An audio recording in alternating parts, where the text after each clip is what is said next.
Varicose veins కి సరైన చికిత్స కోసం సంప్రదించండి ఎవిస్ హాస్పిటల్.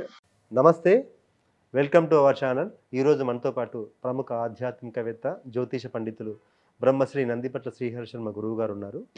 గురువు గారిని అడిగి, కార్తీక మాసం చాలా పవిత్రమైన మాసం. ఇందులో 3 సోమవారాలు అయిపోయాయి, చివరి సోమవారం మిగిలింది. ఈ 3 వారాలు చేయలేని వాళ్ళు ఈ చివరి సోమవారం రోజు ఏం చేస్తే మనకున్న కష్టాలన్నీ దూరమై ఐశ్వర్యవంతులు అవుతారో గురుగారిని అడిగి తెలుసుకుందాం. నమస్కారం గురుగారు. వాగర్థావివ సంపృక్తౌ వాగర్థ ప్రతిపత్తయే జగతః పితరౌ వందే పార్వతీ పరమేశ్వరౌ. సదాశివ సమారంభాం శంకరాచార్య మధ్యమాం అస్మదాచార్య పర్యంతం వందే గురు పరంపరాం. ఆదిత్యాయ చ సోమాయ మంగళాయ బుధాయ చ గురు శుక్ర శనిభ్యశ్చ రాహవే కేతవే నమః. శృంగేరి జగద్గురు పీఠాధిపతులకి, కంచిపీఠాధిపతులకి నమస్కారములు తెలియజేసుకుంటూ కార్యక్రమాన్ని ప్రారంభిద్దాం. గురువుగారు, కార్తీక మాసం శివకేశవులకు చాలా ప్రీతికరమైన మాసం. సరే, చివరికి వచ్చేసాం. ఇప్పుడు 3 సోమవారాలు అయిపోయి, కార్తీక సోమవారాలు. ఆ 3 సోమవారాలు చేసుకోలేని వాళ్ళు చివరిగా ఈ కార్తీక సోమవారం రోజు ఎలాంటి విధి విధానాలు పాటిస్తే, ఎలాంటి పూజలు చేస్తే వాళ్ళకున్న కష్టాలన్నీ దూరమై ఐశ్వర్యవంతులు అవుతారో తెలియజేయండి సార్. తప్పకుండానండి వెంకటేష్ గారు. అసలు ఈ కార్తీక మాసం అంటేనే పుణ్యం సంపాదించుకునేటువంటి మాసం. అయితే చాలామంది ఏమనుకుంటారంటే, పుణ్యం అని అంటే ఏదో గుట్టలు గుట్టలుగా సంపాదించుకుంటామని అనుకుంటుంటారు ఈ పూజలు చేయడం వల్ల. కానీ వాస్తవాన్ని గమనించుకుంటే నిజంగా పుణ్యం చేసుకోవడానికి మార్గాలు ఏర్పడతాయి. అంటే ఏం జరుగుతుంది అంటే, ఉన్న నిజము చెప్పాలి, శాస్త్ర ప్రకారము కర్మ సిద్ధాంతం ప్రకారం చెప్పాలి అని అంటే, ఈ శివారాధన ఫలితం వల్ల గత జన్మ కర్మ దోషాలు, పాపాలు ఏవైతే ఉన్నాయో, ఆ యొక్క త్రినేత్రుడి నేత్రజ్వాలలో మన్మధుడు గనక దహనమైపోయి బూడిదగా మిగిలిపోయినట్టుగా ఆ యొక్క మన గత జన్మ కర్మ దోషాలన్నీ శివానుగ్రహం, ఆగ్రహం చేత బూడిదైతే మనకు అనుగ్రహించి మన కర్మదోషాలని పాపాలని బూడిద చేస్తాడు. తర్వాత జరిగేటువంటి మార్పు ఏంటంటే, పుణ్యం ఎలా వస్తుంది అనంటే, పుణ్యం సంపాదించుకోవాల్సినటువంటి జ్ఞానాన్ని మనకు ప్రసాదిస్తాడు. ఏ పని చేస్తే మంచి, ఏ పని చేస్తే చెడు, ఎవరికి ఎటువంటి సహాయాలు చేస్తే, ఎటువంటి దానాలు చేస్తే మంచి జరుగుతుందనే విచక్షణ కలిగి మంచి పనుల వైపు మానవుడి యొక్క మేధస్సు వెళుతుంది. ఆలోచనలు, బుద్ధి అన్నీ మంచి పనులు చేసుకుంటూ వెళ్తాడు. ఆ విధంగా పుణ్యం వస్తుంది తప్ప మనం ఇది చేయడం వల్ల పుణ్యం రాదు. పుణ్యం చేసుకునే మార్గాలు మనకు కలుగుతాయి. ఆ విధంగా మనిషి పునీతుడు అవుతాడు. తద్వారా వాడి జీవితం ఆ చెప్పినటువంటి విధానాన్ని అనుసరించినటువంటి వాళ్ళ జీవితంలో ప్రశాంతత వస్తుంది, కుటుంబం సంతోషంగా ఉంటారు. ఇవి పుణ్యం వల్ల కలిగేటువంటివి. కాబట్టి ఈ కార్తీక మాసం అనేక మాసాల్లో వ్రతాలు, పూజలు, అభిషేకాలు, హోమాలు, నోములు ఇలా ఆచరించేవి కొన్ని ఉన్న మాసాలైతే కేవలం గత జన్మ కర్మ దోషాలు, పాపాలు తొలగిపోవడానికి పెట్టబడినటువంటి మాసముగా ఈ కార్తీక మాసం ప్రసిద్ధికెక్కింది. కాబట్టి ఈ కార్తీక మాసమిగా ఇప్పటి వరకు చాలామంది అనేక రకాలుగా ఈశ్వరుని ఆరాధన చేసుకుందాం అనుకుని బిజీ స్కెడ్యూల్ ఉండి చేయలేని వాళ్ళకి ఈ కార్తీక ఆఖరి సోమవారం ఒక వరం. తర్వాత చాలామంది ఈ కార్తీక సోమవారం అప్పుడే అయిపోతుందా, ఈశ్వరుని ఎన్నో విధాలుగా చేసుకున్నాం, 1వ సోమవారం, 2వ సోమవారం, 3వ సోమవారం, అసలు సోమవారాలే కాకుండా ప్రతిరోజు ఈశ్వరుని ఇలా ఆరాధన చేసుకోవాలని ఒక్కొక్క రోజు ఒక్కొక్క ప్రత్యేకముగా చేసుకొని ఉండి ఇంకా ఇంకా చేసుకోవాలి, ఇంకా ఈశ్వరుని అనుగ్రహం పొందాలని పరితపించే వాళ్ళు ఈ సోమవారం రోజున ఈ కొన్ని ఈశ్వర అనుగ్రహం కోసం కొన్ని పరిహారాలు చేసుకోవాలి. ఇప్పుడు వీక్షించేటువంటి ప్రేక్షకుల్లో ప్రాణంతో సమానమైనటువంటి దాన్ని ఆ ఈశ్వరునికి అర్పిస్తే ఆ ఈశ్వరుడు మనకు ప్రాణదాతగా ఉంటాడు. ఈ కార్తీక ఆఖరి 4వ సోమవారం రోజున ప్రాణదాతగా ఉండవయ్యా అనే భావంతో ఈశ్వరుని ఆరాధన చెయ్యాలి. ఎందుకంటే వెంకటేష్ గారు, మీకైనా నాకైనా ప్రపంచానికైనా ప్రాణమే కదా ముఖ్యం. ఈ ప్రాణం ఉంటేనే అన్ని పనులు చేయగలుగుతాం కదా. మరి ఈ ప్రాణమే మనకు ప్రసాదింపచేసే ఆపద సమయంలో మనకు ఇబ్బందులు ఉన్నప్పుడు ప్రాణాన్ని కాపాడగలిగే పుణ్యాన్ని ఈ 4వ కార్తీక సోమవారం రోజున ఎలా పొందాలో మనం ఈ యొక్క కార్యక్రమంలో తెలియజేసుకుందాం. ముఖ్యంగా ఈ కార్తీక సోమవారం 4వ సోమవారం రోజున బ్రహ్మముహూర్త కాలంలో లేచి కాలకృత్యాదులు తీర్చుకొని 4 గంటల నుంచి సూర్యోదయం వరకు కూడా శివ పరివార చిత్రపటానికి పుష్పమాల వేసి అక్కడ అభిషేకం చేసుకునే అవకాశం ఉన్నవాళ్ళు ఇప్పుడు చెప్పబడే విధంగా అభిషేకం చేసుకోవచ్చు. ఎలా?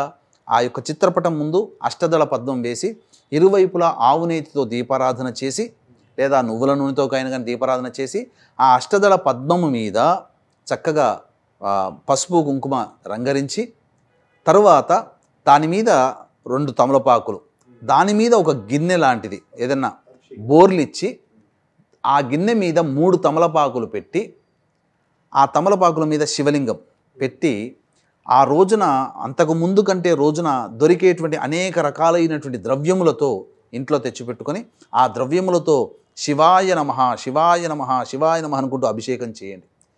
అభిషేకం చేసే ఓపిక లేని వాళ్ళు ఆ చిత్రపటం ముందర అభిషేకం చేసే ఓపిక ఉన్న వాళ్ళు అభిషేకం చేసిన తర్వాత, అభిషేకం చేయలేని వాళ్ళు ఆ చిత్రపటం ముందర చక్కగా శివపరివారం దగ్గర ఆ యొక్క బిల్వదళములతో కానీ శివ అష్టోత్తరంతో అర్చన చేయాలి. వివిధ పుష్పాలతో, అష్టపుష్పాలతో, మల్లెపూలు, మల్లికా పుష్పములు, చామంతి పూలు, ఇలా 8 రకాలైనటువంటి పుష్పములతో దొరికేటువంటి అర్చన చేస్తే చాలా సంతోషిస్తాడట ఈశ్వరుడు. అప్పుడు శివ సహస్రనామ పారాయణం చేసి అష్టోత్తర పూజ చేయాలి. అష్ట పుష్పాల 8 రకాల పుష్పాలతో. ఇక ఆ అరుణోదయ కాలం అంటే 6:14 అలా సూర్యోదయం అవుతుంది. దానికంటే ముందు 48 నిమిషాల కాలంలో తులసి చెట్టు దగ్గర ఆవునేతితో దీపారాధన, అష్టదళ పద్మం వేసి అక్కడ ఆవునేతితో దీపారాధన చేసి విష్ణు సహస్రనామ పారాయణం కానీ, లేకపోతే కనీసం విష్ణు అష్టోత్తరం 3 సార్లు కానీ పారాయణం చేసి ఆ రోజంతా ఉపవాసం ఉంటే ఉపవాసం ఉండే ప్రయత్నం చేయాలి. లేదు ఉపవాసం లేని వాళ్ళంటే 12 లేదా 1 గంట కల్లా భోజనం చేయండి. ఎందుకనంటే సూర్యాస్తమయ సమయానికి మధ్యలో ఆ భుజించిన ఆహారం జీర్ణమైపోవాలి. ఉపవాసం ఉంటే ది బెస్ట్. 5 గంటలకల్లా మళ్ళీ స్నానకృత్యాదులు తీర్చుకొని 5:30కి సూర్యాస్తమయం అయిపోతుంది. ఆ సూర్యాస్తమయానికల్లా దేవాలయానికి చేరుకోవాలి. చేరుకొని ఆ దేవాలయంలో చక్కగా ప్రాణం ప్రదాత అని చెప్పాను కదా, ఆ యొక్క నవగ్రహాల చుట్టూ శివాయ నమః అంటూ 27 సార్లు ప్రదక్షిణ చేసి శివాలయంలో చేరుకోవాలి. వీక్షించేటువంటి ప్రేక్షకులకి గమనిక, ఈ యొక్క ఆదివారం అమావాస్య సందర్భంగా జాతకరీత్యా కలుగు విద్య, వివాహ, ఉద్యోగ, దాంపత్య, సంతాన, అనారోగ్య సమస్యలకి మరియు వృషభ, మిథున, కర్కాటక, సింహ, తుల, వృశ్చిక, మకర, కుంభమీన రాశుల్లో జన్మించిన వారికి శనిదోష పరిహారార్థమై సర్వదోష నివారణ పూజలు, హోమాలు అనేటువంటివి పర్ హెడ్ 1500 రూపాయలకి చేయించడం జరుగుతుంది. అవకాశం ఉన్నవాళ్ళు కార్యక్రమ తదనంతరం కాంటాక్ట్ చేసి గోత్రనామాదులు నమోదు చేసుకోవచ్చు. ఇక ప్రాణంతో సమానమైనటువంటి వస్తువుతో అభిషేకం చేయాలని చెప్పాను కదా, దీనికి ఒక వివరణ ఇస్తాను. అన్నముతో అభిషేకం చేయాలి. ఎందుకు కూడా తెలియచేస్తాను. కృతయుగే అస్థిగత ప్రాణ, త్రేతాయుగే నరగత ప్రాణ, ద్వాపరయుగే మాంసగత ప్రాణ, కలియుగే అన్నగత ప్రాణ. అంటే మానవులకి కృతయుగంలో ఎలా ఉండిందంటే ఎముకలు ఉన్నంత వరకు కూడా వాళ్ళు జీవించున్నారట. మరి ఎముకలు నశించిపోవు కదా, 1000 సంవత్సరాలు ఉంటాయి. ఇప్పటికీ తవ్విన 1000 సంవత్సరాల కిందట ఎముకలు అంటే ఆ కాలంలో 1000 సంవత్సరాలు జీవించారట. త్రేతాయుగే నరగత ప్రాణ అనగా ఈ నరములు పనిచేస్తున్నంత వరకు వాళ్ళ జీవితం అంటే 100 సంవత్సరాలు వరకు, మ్యాక్సిమం 1000 సంవత్సరాలు బ్రతికారు. ద్వాపరయుగే చర్మగత ప్రాణ, ఈ చర్మం ఉన్నంత వరకు కూడా ద్వాపరయుగంలో బ్రతికారట, అంటే 100 సంవత్సరాలు. కలియుగే అన్నగత ప్రాణ, ఈ కలియుగంలో అన్నం మీదనే మన ప్రాణం ఉంటుంది. అంటే మనం ఆకలి వేసినప్పుడు ఎన్ని బిస్కెట్లు, ఎన్ని బ్రెడ్లు, ఎన్ని తిన్నా, ఎంత ఫాస్ట్ ఫుడ్ తిన్నా అన్నం తింటేనే కడుపు నిండుతుంది. అలాగే ఈ యొక్క మానవ జన్మ ఉత్పత్తి కూడా అన్నములోనే ఉంటుంది. అంటే ఏ తండ్రి తల్లిదండ్రుల కడుపులో పుట్టాలో నిర్ణయించుకున్నటువంటి ఆ యొక్క ఆత్మ ఆ పురుషుడు తినే అన్నంలో ప్రవేశిస్తుంది. ఆ అన్నము గుండా పురుషుడి శరీరంలో ప్రవేశించి కణములలో చేరి ఆ కణములలో స్త్రీ గర్భంలో ప్రవేశం చేసి ఆ అండాశయముకి ఫలదీకరణం చెంది అప్పుడు మానవ జన్మ ఎత్తుతారు. అంటే అన్నము ద్వారానే జననం జరుగుతుంది కదా, అన్నము తింటేనే మనిషి ప్రాణం నిలుస్తుంది కదా. కాబట్టి మనకు అనేక యుగాల్లో గనక మనం చూసుకున్నట్లయితే వెంకటేష్ గారు, మనకి ఈ మధ్య చూసుకుంటే శ్రీకాళహస్తిలో తిన్నడు కంటికి కన్ను పెట్టడం ద్వారా మోక్షాన్ని ప్రసాదం, విక్రమాదిత్యుడు తన శిరస్సును ఖండించి అమ్మవారికి అర్పించడం ద్వారా మళ్ళీ గొప్ప అమ్మవారి అనుగ్రహాన్ని పొందాడు. అలాగే విష్ణు భగవానుడు కాశీక్షేత్రంలో మణికర్ణికా ఘాట్లో 1000 తామర పుష్పాలతో పూజ చేసి ఒక పుష్పం తక్కువ అవడం వల్ల ఒక కన్నుని పుష్పంగా సమర్పించడం ద్వారా సుదర్శన చక్రాన్ని పొందగలిగాడు. త్రిపురాసురులు కూడా ఒక కన్నుని సమర్పించడం ద్వారా శివుని ద్వారా వరాలు పొందగలిగారు. కాబట్టి మానవులం కలియుగంలో మరి ఎలా మనము ప్రాణదాతగా మనం కొలవాలి, ప్రాణదాత ఎలా మనకు ఈశ్వరుడు అనుగ్రహించాలి అని అంటే అన్నముతో అభిషేకం చేయాలి. అన్నాభిషేకం. కాబట్టి ప్రెషర్ కుక్కర్లో కనుక వేస్తే ముద్దగా అవుతుంది. కాబట్టి అన్నాన్ని గంజి వార్చినట్లయితే పుల్లలుగా ఉంటుంది. గోరువెచ్చగా ఉండాలి, ఉడుకుడుకుగా ఉండకూడదు. గోరువెచ్చగా ఉన్నటువంటి అన్నముని తీసుకొని ఇలా చేతిలో తీసుకొని ఇలా ధారగా బియ్యాన్ని పట్టుకొని ఇలా ధారగా పోస్తే ఎలా వస్తుందో అలా అన్నముని చేతిలో తీసుకొని ఈ 5:30 నుంచి 6:30 మధ్య కాలంలో ఆ యొక్క సంధ్యా సమయంలో శివ శివ శివ శివ శివాయ నమః శివాయ నమః అనుకుంటూ దేవాలయంలో ఉన్నటువంటి శివలింగానికి కానీ, లేకపోతే దేవాలయం బయట ఉన్నటువంటి శివలింగానికి కానీ, లేదా మీ ఇంట్లో పెట్టుకున్నటువంటి శివలింగానికి కానీ అభిషేకము చేసుకోవాలి. చేసి ఆ యొక్క అన్నము అంతా కూడా మీ కుటుంబ సభ్యులు నైవేద్యంగా భుజించవచ్చు. ఉపవాసం ఉండి ఆ రోజు రాత్రికి భుజించవచ్చు. ఎందుకంటే ఏకాదశి రోజున కూడా ఉపవాసం ఉండేవాళ్ళు ఆ రోజున భుజించాలి. ఏకాదశి ఉపవాసం లేని వాళ్ళు కూడా ఆ రోజు భుజించవచ్చు. ఆ విధంగా ఆ శివాభిషేకం చేసినటువంటి అన్నాన్ని నైవేద్యంగా అందరూ తీసుకున్నట్లయితే ప్రాణముతో మన ప్రాణముతో సమానమైన ఈశ్వరుని యొక్క శక్తి ఎటువంటిదంటే మనం మారేడు దళాలతో అర్చన చేస్తే ఎందుకు చేస్తున్నాము? లక్ష్మీ స్వరూపం, ధనము కావాలనే కోరికతో మారేడు దళాలతో అర్చన చేస్తాం. కాబట్టి మనకు అచిరకాలంలోనే ధనవంతులమవుతాం. కాబట్టి ఏది కావాలని చెప్పి ఆ యొక్క ద్రవ్యముతో గనక అభిషేకం చేస్తే 100 రెట్ల ఫలితాన్ని మనకిస్తాడు. మన ప్రాణంతో సమానంగా ప్రాణం ఆ యొక్క అన్నము ద్వారానే మనం పుట్టాము. కాబట్టి మన పుట్టుకకు కారణమైనటువంటి అన్నాన్ని గనక అభిషేకంగా ఆ ఈశ్వరునికి ద్రవ్యంగా వినియోగించినట్లయితే మనకు ప్రాణదాతగా మిగులుతాడు. ఇది అనుభవిస్తే తప్ప తెలియదు.